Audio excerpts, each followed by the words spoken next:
नमस्कार। मेरे मन की बात के इस अंक में आपका स्वागत है। मैं हूं महेंद्र सुंद्रियाल। मित्रों, आजकल एक यूट्यूबर रणबीर अल्लाहबादिया के उस कुकर्म की बड़ी चर्चा है जो उन्होंने यूट्यूब पर किया। काफी जगह शोर मचा, एफआईआर उसके खिलाफ हुई। वो पहुंचा सुप्रीम कोर्ट।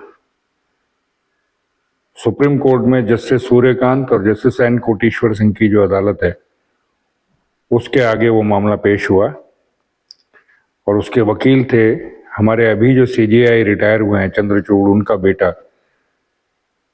वो उनके वकील थे। तो आप अंदाजा लगा लीजिए कि रिसोर्सेस के मामले में ये आदमी ये कितना आगे है, संपन्न है। जो यूट्यूब पर इसका चैनल है उसके जो है 80 लाख से भी ज्यादा फॉलोअर्स हैं। तो इससे भी अंदाजा लगाइए कि कितने लोग हैं जो एक विकृत मानसिकता के समर्थन में हैं। टेलीविजन चैनल्स पर, मीडिया में उसके समर्थन में बहुत सारे लोग हैं और इसको नाम दे रहे हैं अभिव्यक्ति की स्वतंत्रता। उनके हिसाब से कुछ भी कह देना जो है वो उसके लिए आदमी स्वतंत्र होना चाहिए। कुछ भी जो उसने कहा है वो कुछ भी से भी ज्यादा जघन्य है। वो ऐसा कुकृत्य है जिसके समर्थन में कोई मानव, कम से कम हिंदू, खड़ा नहीं हो सकता। लेकिन फिर भी आज का हमारा दौर ऐसा है कि उसमें मीडिया चैनल्स में उसकी वकालत के लिए लोग खड़े हो रहे हैं। बड़े अपने आप को प्रबुद्ध कहने वाले भी। एक वकील जो कल को शायद सुप्रीम कोर्ट में वकील जज बन सकता है, जब उसके दादा बन सकते हैं, उसके पिता बन सकते हैं, तो वो तीसरी पीढ़ी में उसके भी बनने के चांसेस होंगे ही। अभी तो यंग है। वो उसके समर्थन में खड़ा होता है और तरह तरह की दलीलें देता है। एक केस जिससे उसने उसको जो है वो जिसकी जो है वो सिमिलरिटी उसने कोर्ट की, वो नूपुर शर्मा वाला भी है। तो इससे आप अंदाजा लगा लीजिए कि उस वकील की अपनी मानसिक स्थिति क्या है, वो किस विकृत मानसिकता का वहां जो है प्रतिनिधित्व कर रहा था। उससे हालांकि उसने जज जो है आर्ग्यूमेंट्स में उसने कहा कि नहीं, मैं भी इससे शॉक्ड हूं, ये है वो है। तो अलाहाबादिया जो है वो उन्होंने सुप्रीम कोर्ट गया, तो सुप्रीम कोर्ट में उसने कहा कि एक तो मुझे जो सारी एफआईआर जगह जगह गुवाहाटी में हुई है, बॉम्बे हुई है, पुणे हुई है और जगह हुई है, वो एक जगह सुनवाई हो, एक ही जगह की इन्वेस्टिगेशन हो। दूसरा उसने कहा कि उसके परिवार को जो है थ्रेट्स वगैरह दिए जा रहे हैं, तो उसके लिए उसको जो है सिक्योरिटी मुहैया करवाई जा सके। और तीसरा ये है कि उसकी जो है इस मुकदमे में गिरफ्तारी ना हो।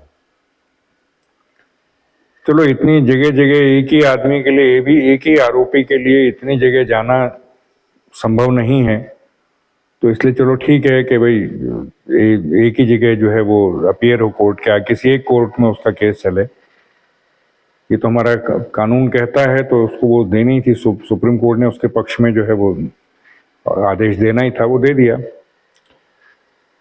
जो उसने कहा है कि उसके घर वालों को और उसको जो है वो थ्रेट्स दिए जा रहे हैं, धमकियां दी जा रही हैं, वो कुछ नहीं है। वो सिर्फ विक्टिम अपने आप को शो करना कोर्ट के आगे, उसके लिए वो पैंतरा है और कुछ नहीं। किसी वकील ने कहा होगा, वो विक्टिम कार्ड खेलने लगे। आजकल तो विक्टिम कार्ड सारे खेलते हैं, तो ऐसे छिछोरा आदमी कोई खेल रहा है तो कोई बड़ी बात नहीं है। और कहा कि तीसरा जो उसका था कि भाई मैं जो है वो मुझे अरेस्ट न किया जाए, उसमें भी जो है सुप्रीम कोर्ट ने कह दिया भाई फर्दर कोई एफआईआर लॉन्च नहीं होंगी और इसको जो है अरेस्ट न किया जाए, सब्जेक्ट टू द कंडीशन कि ये इन्वेस्टिगेशन में शामिल होगा। जब भी इन्वेस्टिगेशन ऑफिसर को उसको जरूरत होगी, ये उपस्थित होगा, तो इस बेस पर जो है, इस आधार पर उसको जो है वो भी, उसकी गिरफ्तारी पर भी रोक लगा दी है। जस्टिस सूर्यकांत और जस्टिस एन कोटेश्वर सिंह की जो बेंच है, उन्होंने काफी लताड़ लगाई इसको कि बहुत अश्लील इसका वो है, काफी कुछ कहा। मैं वो लिंक दे दूंगा जिसमें आपको पता लगेगा कि इन्होंने काफी जो कहा है वो क्या है। 81 लाख फॉलोअर्स इस आदमी के हुए हैं। कैसे हुए? यूट्यूब पर, इंस्टाग्राम पर। कैसे 81 लाख से ऊपर इसके फॉलोअर्स कैसे हैं, 29 करोड़ से ज्यादा इसके व्यूज हैं, कैसे हैं। ये आदमी का यूट्यूब चैनल और बाद में जो है उसका इंस्टा चैनल जो है वो पॉपुलर हुआ था भूत प्रेत की अजीबो गरीब झूठी सच्ची कहानियों के आधार पर। एक वर्ग है जो इस तरह की चीजें पसंद करता है, तो उस वर्ग ने उसको सेलेक्ट किया, वो ठीक है। लेकिन ऐसे आदमी को जो इससे पहले भी इस तरह की जो है विकृत मानसिकता का प्रदर्शन कर चुका है, उसके चैनल में क्योंकि फॉलोअर्स ज्यादा हैं, क्योंकि उसकी व्यूअरशिप ज्यादा है, इसलिए राजनेता भी अपीयर हुए हैं। इसलिए वो लोग भी अपीयर हुए हैं जो रामायण या महाभारत के, जैसे अमी गनात्रा है, ये लोग हैं, ये जो अपने आप को उसका विद्वान कहते हैं और विद्वान हैं, ये लोग भी उसके चैनल पे अपीयर हुए हैं। केंद्र सरकार के मंत्री उसके चैनल पे, एस जयशंकर जो हमारे विदेश मंत्री है वो अपीयर हो चुके हैं, पीयूष गोयल उसमें अपीयर हो चुके हैं, सुब्रमण्यम स्वामी अपीयर हो चुके हैं उसके चैनल पर। तो उसकी जो व्यूअरशिप है, उसकी जो फॉलोइंग है, उसके बेसिस पे ये लोग अपीयर हुए हैं ताकि वोट मिले। पर आपको लगता है ऐसे विकृत मानसिकता वाले का चैनल देखने वाले जो हैं उसके चैनल में अपीयर होने के कारण आपको वोट देंगे? मतलब भारतीय जनता पार्टी क्या इतनी ही दिवालिया हो गई मानसिकता से कि उस ऐसे आदमी के चैनल में उसके नेता अपीयर हो रहे हैं, सरकार का पक्ष रख रहे हैं, सरकार की पॉलिसी एक्सप्लेन कर रहे हैं। मैंने इससे पहले तो कभी किसी पार्टी को इतना नीचे गिरते हुए नहीं देखा था जो इस बार देख रहा हूं कि इस चुनाव में लगातार जो है वो ऐसे लोगों को प्रोत्साहन दिया जाता है। इससे तो फिर कांग्रेस ही ज्यादा अच्छा है। कांग्रेस ने जो पिछले इलेक्शन में 2024 के इलेक्शन में लोकसभा के भोपाल में बुला के पैसे बांटे, उनसे वो किया, इससे अच्छा तो वो है जो ध्रुव राठी जैसों को जो है वो बाहर से पैसे दिलवा देते हैं, यूएसएड से और कहाँ कहाँ से जो है किस तरह के पैसे उनको दिलाए जाते हैं ताकि उनके पक्षों प्रचार कर सकें। तो आप में और उनमें क्या फर्क रहा? The party with the difference जो है वो सेम उसी उसमें है। आप भी उसके चैनल में अपीयर होते हैं इस आशा में कि आपको वोट मिलेंगे। अजीब तर्क है। और सुप्रीम कोर्ट उसको प्रोटेक्शन देता है। सुप्रीम कोर्ट का सबसे वाजिब प्रश्न जो होना चाहिए था, हालांकि उन्होंने कहा कि भाई अश्लीलता की क्या परिभाषा है, लेकिन क्या ये सुप्रीम कोर्ट का काम नहीं है कि अश्लीलता को खुद परिभाषित करे? और अगर कानून में डलवाना है उस परिभाषा को तो सुप्रीम कोर्ट को नहीं चाहिए था कि वो केंद्र सरकार को कहे कि इस टर्म को, इस ऑब्सेनिटी को, अश्लीलता को परिभाषित करके कानून में डालिए।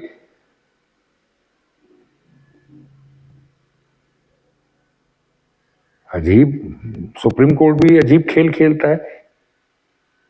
तो ये तो आपका काम है ना, उस वकील से आप पूछ रहे हैं कि आपके हिसाब से परिभाषा क्या है इसकी, अश्लीलता की। ये तो सुप्रीम कोर्ट का काम है कि परिभाषा बताए और उसके हिसाब से कानून के जो फ्रेमवर्क है उसके अंडर वो कहाँ फिट होता है वो बताए, उसके हिसाब से न्याय करे, आदेश दे।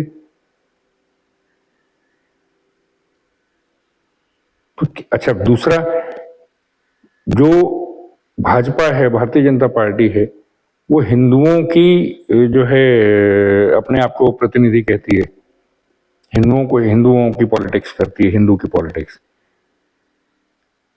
और हमारे लिए क्या है, हमारी तो जो पहली इकाई है जो समाज की, परिवार है। व्यक्ति से परिवार, परिवार से समाज, समाज से राष्ट्र। तो परिवार जैसी इकाई में इस तरह की अश्लीलता परोसने वाली जो विकृत मानसिकता है, उसके समर्थन में क्या भाजपा है? भाई उसके चैनल पे आपके नेता अपीयर होते हैं, उसके चैनल पे अपनी पॉलिसीज एक्सप्लेन करने आते हैं, तो इसका मतलब आप उसके विचारों से सहमत हैं, आप उसके विचारों का समर्थन करते हैं। अगर नहीं करते हैं तो कहिए ना। आती है, शर्म आती है ये सोचते हुए कि एस जयशंकर जैसा प्रबुद्ध आदमी उसमें अपीयर हुआ, उसको शर्म आई कि मैं ऐसे विकृत मानसिकता वाले के सामने बैठ करके अपना प्रचार कर रहा था, अपनी पार्टी का प्रचार कर रहा था। सुब्रमण्यम स्वामी अपने आप को हिंदू हृदय सम्राट कहलाने में बड़ा गर्व महसूस करते हैं। क्या उनको शर्म आ रही है कि वो उसके चैनल पे अपीयर हुए? भाजपा का तो खैर वैसे भी मैं देखा जाए तो भारतीय जनता पार्टी तो अपने जो उसके विचारों के समर्थक हैं उन लोगों के साथ कभी खड़ी नहीं होती है। वो हमेशा उसको जो वैलिडेशन चाहिए होता है वो लेफ्ट लिबरल वोक से चाहिए होता है। शुरू से देखा है मैंने, आज भी वही है। चाहे जितना मर्जी कह लें कुछ कह लें, लेकिन सच यही है कि इनको वैलिडेशन, बीजेपी वालों को वैलिडेशन अपना चाहिए होता है लेफ्ट लिबरल और वोक वाली जो कम्युनिटी है उससे। और लेफ्ट लिबरल ने जो यूरोप का हाल किया है, जो अमेरिका का हाल किया है, वो सबको दिख रहा है। वही हाल यहाँ भी होगा। क्यों इस आदमी ने कैसे ये जो छिछोरा जो है, इलाहाबादी जो है, इसने जो बोला है वो भी तो किसी पश्चिम के ही किसी टीवी प्रोग्राम के जो जोक था उसकी कॉपी करके बोला है। तो पश्चिम का जो हाल हुआ है, परिवार नाम की इकाई उन्होंने खत्म की है, अपने धर्म से, अपने मजहब से, अपने पंथ से सारे विमुख हुए, क्रिश्चियनिटी छोड़ रहे हैं बहुत सारे लोग लेफ्ट लिबरल और वोक बनने के चक्कर में। यही बीमारी इन लोगों को भी है। यहाँ भी एक बहुत बड़ा वर्ग है जो लेफ्ट लिबरल कहलाना चाहता है, जो अपने आप को वोक दिखलाना चाहता है, और उसकी पहली शर्त जो है कि अपने ही धर्म को गाली देना है, और दूसरा ये है कि इस तरह की प्रोफेनिटीज, इस तरह की अश्लीलता जो है, इसलिए कि इस तरह की गालियां बकी जाएं, उसमें तब वो सोचते हैं शायद ऐसे वोक बनते हैं। और इसके समर्थन में भी एक वर्ग है, कई सारे यूट्यूबर्स हैं, कई सारे जो हैं वो पत्रकार हैं जो उसके समर्थन में बोल रहे हैं। कहां जा रहा है हमारा समाज? सोच के देखिए, ये विकृत मानसिकता को अगर अभी नहीं कुचला गया तो ये क्या करेगी? और ये काम सिर्फ सरकार का नहीं है। सरकार क्या कर लेगी? आप जब तक उसको फोर्स नहीं करेंगे तब तक तो कुछ कर नहीं सकती। कोई कानून तो आज तक ऐसा बना नहीं है। कानून जो बने हैं प्रोग्रेसिवली लेफ्ट लिबरल वोक बनाते जा रहे हैं, तो इसलिए कानून भी बनेगा तो वो समाज के दबाव में के कारण ही बनेगा। लेकिन समाज को खुद भी अपने अंदर सोचना पड़ेगा कि क्यों ऐसा एक वर्ग है जो इस तरह की जो है छिछोरापन इस तरह का करता है, और क्यों एक ऐसा वर्ग है जो उस छिछोरेपन को समर्थन देता है। सोचना तो पड़ेगा।